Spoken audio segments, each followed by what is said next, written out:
हाँ, कक्षा 10 विज्ञान के छात्र देखेंगे। आज हम जो है विभवांतर के बारे में अध्ययन करेंगे।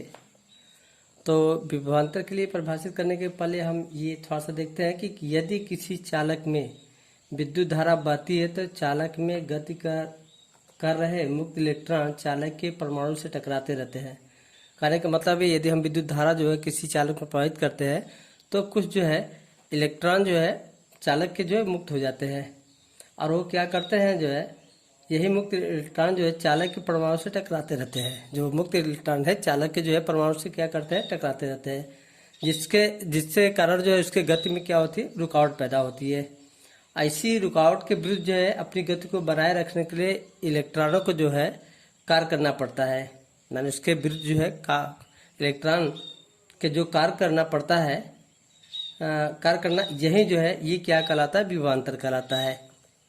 तो इस तरीके से हम जो विभवांतर जो परिभाषा देते हैं कि यदि किसी विद्युत परिपथ के दो बिंदुओं के बीच एकांक आवेश को एक बिंदु से दूसरे बिंदु तक ले जाने में किए गए कार्य को उन बिंदुओं के बीच विभवांतर करते हैं। इसे भी से प्रदर्शित करते हैं।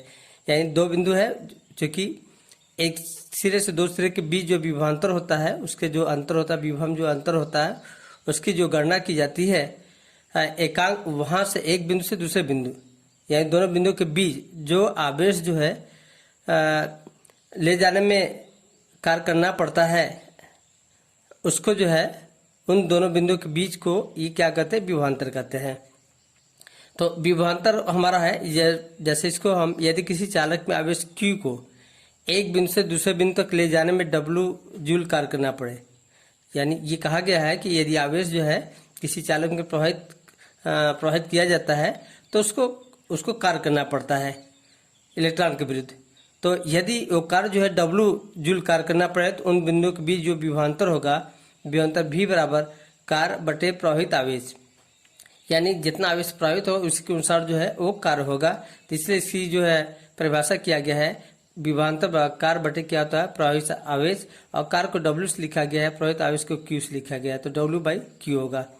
अब विभवांतर का जो मात्रक होता है जूल प्रति कूलाम होता है, इसे वोल्ट भी कहते हैं। जूल प्रति कूलाम, इसी को वोल्ट कहा जाता है। तो इसका ये अर्थ है ये कूलाम कितना आवेश प्रवाहित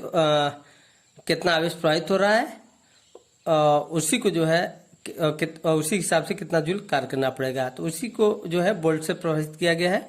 तो वोल्ट हमारा है यदि किसी चालक के दो बिंदुओं के बीच एक कूलाम आवेश को स्थानांतरित करने में 1 जूल कार्य करना पड़े तो उन दोनों बिंदुओं के बीच विभवांतर 1 वोल्ट होगा। ये दो बिंदुओं के बीच जो है यदि एक कूलाम आवेश प्रवाहित होता है, स्थानांतरित होता है, तो 1 जूल कार्य करना पड़ेगा उसको। एक कूलाम आवेश के लिए जो है 1 जूल कार्य करना पड़े तो दो बिंदुओं के बीच जो आवेश प्रवाहित होता है, एक कूलाम आवेश प्रवाहित होता है, वही क्या कहलाता है, विभवांतर होता है, और वो विभवांतर क्या होगा, 1 वोल्ट होगा। अब आगे देखते हैं विद्युत विभवांतर के माप कैसे होता है। इसके लिए एक सर्किट जोड़ा गया है। जो विभवांतर की माप होती है वो वोल्ट मीटर नामक उपकरण द्वारा की जाती है। तो यहाँ पर देखिए एक सर्किट जोड़ा गया है, ये सेल है, इसमें कुंजी लगाया गया है। ये हमारा जो है दो प्रतिरोध R1 और R2 है, और इन्हीं जो है जैसे मान लें R2 का जो प्रतिरोध ज्ञात करना है और ये वोल्ट मीटर है, इसका विभवांतर ज्ञात करना है, इस प्रतिरोध का विभवांतर ज्ञात करना है, जिसको हम क्या करते हैं, समांतर क्रम में जोड़ देते हैं। तो समांतर क्रम कैसे जोड़ा जाता है बाद में बताएंगे इसके बाद। तो ये हमारा जो है समांतर क्रम में जोड़ा गया है, यानी इसका एक सिरा एक बिंदु पर और इसका दूसरा सिरा जो है दूसरे बिंदु पर जोड़ा गया है। तो ये हमारा समांतर क्रम होता है। तो ये वोल्ट मीटर यहाँ पर है।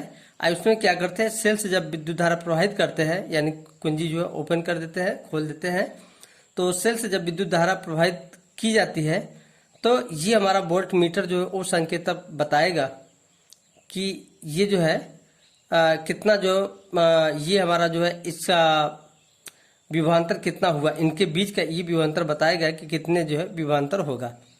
तो ये हमारा जो है इस तरीके से जो है विभवांतर की जो है माप कर लेते हैं। और ध्यान देते हैं इसका धन सिरा इसके धन सिरे से जोड़ते हैं, इसका ऋण सिरा जो इसके ऋण सिरा से जोड़ते हैं, और जो विभव होगा ये उच्च विभव से जो है निम्न विभव की ओर प्रवाहित होता है। ये हमारा उच्च विभव कहलाता है, ये हमारा नीचे वाला विभव कहलाता है। ये जो है इस दिशा से इस दिशा की ओर ये प्रवाहित होता है, उच्च विभव से निम्न विभव, अर्थात जो है धन सिरा से ये ऋण सिरा की तरफ जो है विद्युत धारा प्रवाहित होता है, आवेश प्रवाहित होता है।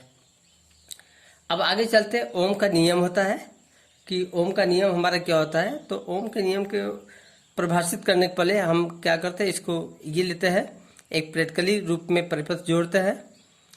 और इसमें जो है, इसमें जो लिया जाता है ओम के नियम के सत्यापन के लिए, एक हमारा जो नाइक्रोम लिया जाता है, जो एक्स वाई दो बिंदुओं के बीच जोड़ देते हैं। ये हमारा है एक्स वाई के बीच जो है एक नाइक्रोम का जो है तार होता है, और इसके जो समांतर क्रम 1 वोल्ट मीटर जोड़ देते हैं। ठीक है। और इसमें हम क्या करते हैं, जो नाइक्रोम होता है, ये नाइक्रोम जो है निकिल, क्रोमियम, मैग्नीज और आयरन का मिश्र धातु होता है। ये नाइक्रोम जो है, ये जो है निकिल, क्रोमियम, मैग्नीज तथा आयरन का जो मिश्र धातु होता है। ये हमारा एक अमीटर है, कितना जो विद्युत धारा प्रवाहित होती है, ये कुंजी है। तो इसके लिए हम क्या करते हैं कि ये आप देखते हैं कि इसका जो ये प्रैक्टिकली करते हैं। तो परिपथ जुड़े सेल की संख्या, यहाँ पर सेल जोड़ते हैं तो क्रमशः हम लेते हैं, पहले एक सेल जोड़ते हैं और ये देखते हैं कि एक सेल जोड़ने पर कितना जो विद्युत धारा प्रवाहित होती है। तो मान लें एक सेल जोड़ने पर 0.5 एम्पीयर की धारा प्रवाहित हो रही है। ठीक है। और हमारा जो वोल्ट मीटर का जो है ये संकेत ये बताता है कि 0.5 एम्पीयर की विद्युत धारा प्रवाहित होने पर ये 1.5 ये हमारा जो है विभवांतर हो रहा है इसका, इस वाले का 0.5 एम्पीयर विद्युत धारा प्रवाहित करने पर जो है वोल्ट मीटर जो है हमारा 1.5 बता रहा है। अब फिर इसको बढ़ाते हैं, 1 एम्पीयर की विद्युत धारा प्रवाहित करते हैं।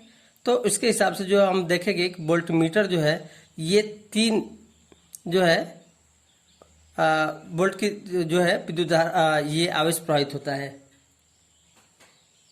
तो वोल्ट मीटर जो पाठ्यांक होगा वो 3.0 होगा।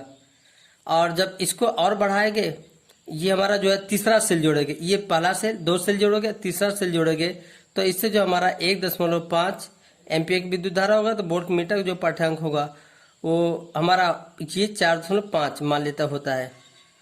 जो इसको जो है हम ये और एक चौथा सेल जोड़ देते हैं। तो चौथा सेल जोड़ने पर एक हमारा जो है इसका जो विद्युत धारा होगा ये हमारा 2.0 यानी 2 एम्पीयर की विद्युत धारा होगा। और ये हमारा जो है वोल्ट मीटर का जो है पाठ्यांक जो होगा हमारा 6 वोल्ट का होगा, विभवांतर 6 वोल्ट होगा। ठीक है। अब इसका हम अनुपात ज्ञात कर लेते हैं। V1 ये हमारा माना V1 हो गया, ये I1 हो गया, तो ये हमारा हो गया 1.5 और बटे क्या होगा 0.5 होगा, ये आएगा 3 ओम आएगा। ये हमारा ओम का संकेत है। ऐसे हमारा V2 बटे I2 होगा, यहाँ पर होगा V2 और बटे I2, तो यहाँ पर होगा 3.0 और बटे क्या होगा 1 होगा, 1.0 होगा, ये भी क्या आएगा 3 ओम आएगा। ऐसे इसका भी लेते हैं। तो V2 हमारा है 4.5 है, तो 4.5 और बटे 1.5 ये बराबर होगा 3 ओम, ये भी आ रहा है। इसको लेते हैं 6 और बटे 2 और ये V2 का मान, अरे V4 का मान 6 है, I4 का मान 2 है, ये बराबर होगा 3 ओम होगा। तो इस तरीके से देखें कि जितना जो है हम सेल को जोड़ते जाते हैं, 1 सेल 2 सेल 3 सेल जोड़ते जाते हैं, ये विभवांतर का मान जो है ये बढ़ता जाता है। ठीक है। नाइक्रोम तार के सिरों का जो बीच जो विभवांतर होगा उसका मान बढ़ता जाता है। और एक चीज ये भी देखते हैं, इन दोनों का जो अनुपात हमेशा एक निश्चित आता है। ये तीनों में इसका भी, इसका भी, इसका भी, इसका भी, इसका ये हमारा जो है 3 ओम जो है कांस्टेंट आएगा। यानी इनका जो अनुपात होगा V बटे I, ये हमारा क्या होगा नियतांक, एक कांस्टेंट होता है, यानी फिक्स होगा। तो इस तरीके से हम ये देखते हैं कि जब विद्युत धारा का मान बढ़ाते जाते हैं तो ये हमारा जो है विभवांतर का मान भी क्या होता है बढ़ता जाता है। यानी I का मान बढ़ने पर ये भी मान बढ़ता है। तो इसको हम ये तरीके से परिभाषित करते हैं कि जो है विद्युत धारा का मान बढ़ने पर जो है विभवांतर का मान बढ़ता है। अर्थात जो है ये विद्युत धारा बहने वाली धारा जो है चालक के सिरों के बीच विभवांतर के क्या होता है अनुक्रमानुपाती होता है। अर्थात जो है धारा बढ़ने पर विभवांतर बढ़ता है। तो इसकी ओम का नियम को जो परिभाषित किया गया है, यदि किसी चालक की भौतिक अवस्थाएं ये सभी लोग जानते हैं, जैसे हमारा लंबाई, परिच्छेद का क्षेत्रफल, चालक का पदार्थ ताप, ये परिवर्तन न के अपरिवर्तित रहे, यानी इसको बदले ना, एक ही चीज जो है, एक ही चालक तार का जो है कई बार प्रैक्टिकल किया जाए, 2-3 रीडिंग, 4-5 बार रीडिंग किया जाए, यानी इनको जो है तार की लंबाई, मोटाई, चौड़ाई ये सब न बदला जाए है।